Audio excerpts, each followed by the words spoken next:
Côte d'Ivoire. Abidjan Cocody le vendredi 20 décembre 2024 s'est tenue la cérémonie d'ouverture de l'atelier d'échange sur le renforcement du partenariat entre les collectivités territoriales et la plateforme de services Côte d'Ivoire, en abrégé PFS-CI, dans le cadre du fonctionnement du réseau PFS local. Je suis Thieba Ouattara, secrétaire exécutif de la plateforme de services Côte d'Ivoire. Cet atelier qui nous réunit ce matin, c'est un atelier important pour la PFS Côte d'Ivoire parce que c'est l'occasion pour nous de présenter toutes les capacités de la PFS en termes d'offres de services, mais aussi de solliciter une plus grande collaboration des élus locaux, notamment à travers nos missions locales, qui sont des PFS, nos PFS locales et nos missions locales, qui sont des démembrements de la PFS sur les territoires.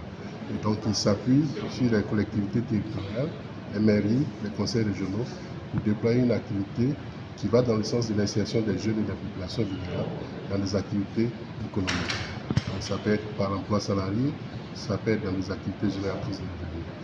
On est plus connu dans la mise en œuvre des TIMO, qui sont des régies de services territoriaux, qui accompagnent les collectivités dans l'entretien des espaces publics. Donc la PFS a organisé cet atelier pour qu'ensemble, on puisse coordonner nos actions, les mettre en synergie et accompagner nos jeunes et nos populations sur le territoire dans leur insertion. Chaque changement qu'il y a au niveau des élus locaux nous demande de représenter les dispositifs aux nouveaux élus qui sont arrivés, qui ne connaissent pas les dispositifs, pour qu'ils s'approprient les dispositifs et pouvoir déployer les activités du dispositif. Ils intègrent la PFS dans leur stratégie d'insertion des jeunes. Thierry Mohamed Boussini, conseiller technique en charge de l'emploi de son excellence ministre Adama Kamara, ministre de l'Emploi et de la Protection sociale. Alors, la plateforme de services Côte d'Ivoire nous a sollicité effectivement. Nous assurons aujourd'hui la présidence effective de cet atelier important avec les collectivités territoriales, de sorte à pouvoir renforcer le maillage national de leur action. Il s'agit d'une association aujourd'hui reconnue d'utilité publique qui milite en faveur de l'insertion des jeunes, de manière générale du public vulnérable, et ainsi que des femmes à travers les mécanismes d'activité génératrices de revenus.